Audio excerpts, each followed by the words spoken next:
আসসালামু আলাইকুম ইউটিউবের সকল ভাই ও বন্ধুগণ কেমন আছেন? আশা করি ভালো আছেন। আল্লাহর রহমতে আমিও ভালো আছি। আজকে দেখাবো লাল শাক দিয়ে আপনার ইলিশ মাছ পাকানোর একটা দৃশ্য দেখাবো। হয়তোবা অনেকেই জানেন, তারপরে বলতে পারেন যে এইগুলা কি দেখায়, নতুন কোনো কিছু দেখায়। আসলে আমার যতটুকু আমি আমার সাধ্যে আছে, ঠিক আছে, ততটুকুর ভিতরেই দেখাচ্ছি। তারপরে যদি আপনারা সাপোর্ট করেন, ঠিক আছে, তাহলে আরও ভালো মানের কিছু দেখানোর সুযোগ পাবো, তখন দেখাবো ইনশাল্লাহ। দেখতে থাকেন। এখন আমি কড়াইতে তেল দিয়ে দেব।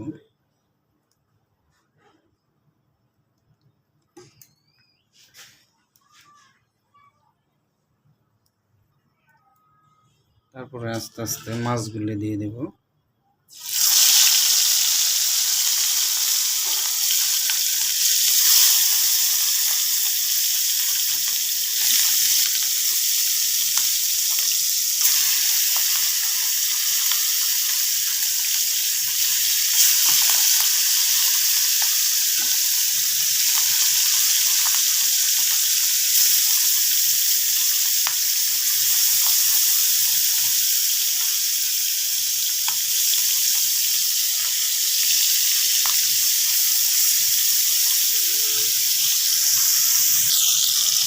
মাছটাকে আবার অপর পিঠ ভাজতেছি, ভাজা হোক, তারপরে দেখাবো।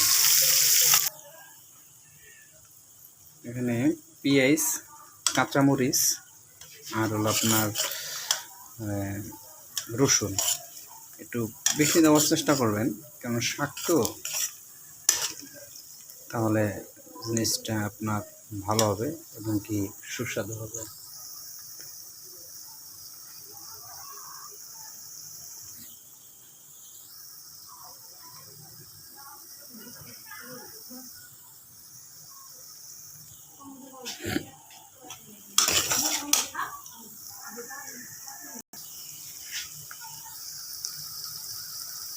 দুই পিস আলুও দিয়ে দেবো।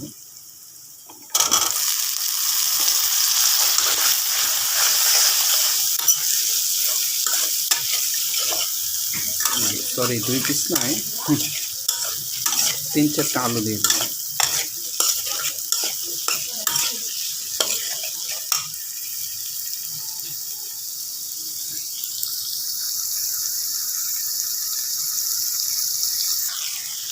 এরপরে শাকগুলো দিয়ে দেবো। আসলে শাকগুলো আমি ভাপ দিয়ে নিইনি, কেননা ভাপ দিলে আপনার অনেকটাই এটার ভিতরে শাক খেলে আপনার যেই পুষ্টিটা হবে সেটা অনেকটাই চলে যায়, সেজন্য ভাপ দিয়ে নেই, এইভাবে আছে।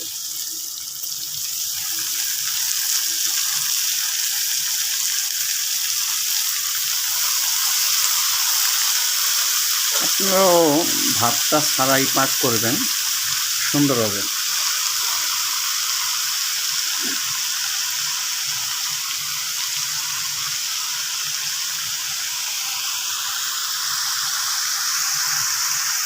যেহেতু শাকটাকে মনে করেন যে আপনার ভাপ দেওয়া হয়নি, সেজন্য এটাকে এরকম করে মানে কষিয়ে নেওয়ার মতোই নেবেন।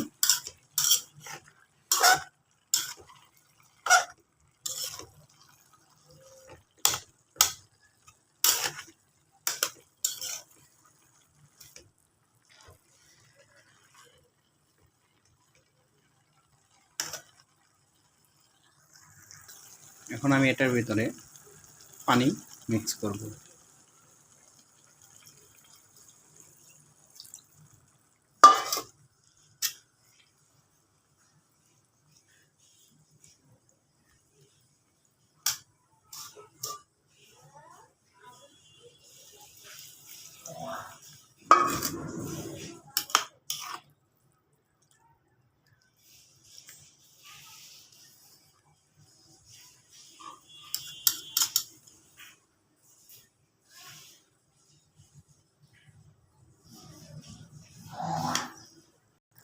এখন আমি মাছগুলা দিয়ে দেব। মাছগুলাকে খুব সুন্দর করে কড়া করে ভেজে নিয়েছি।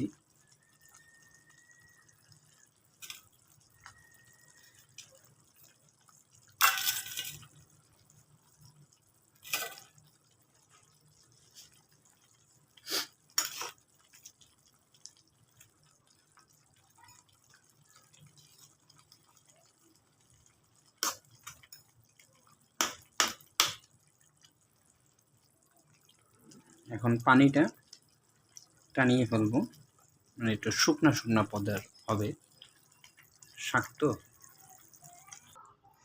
পানিটা শুকিয়ে গেছে, এখন শাকটা শুকনা শুকনা থাকবে। এই যে আমার রেসিপিটা যদি ভালো লাগে অবশ্যই লাইক কমেন্ট শেয়ার করবেন।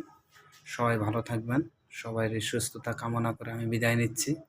আসসালামু আলাইকুম ওয়া রাহমাতুল্লাহি ওয়া বারাকাতুহু।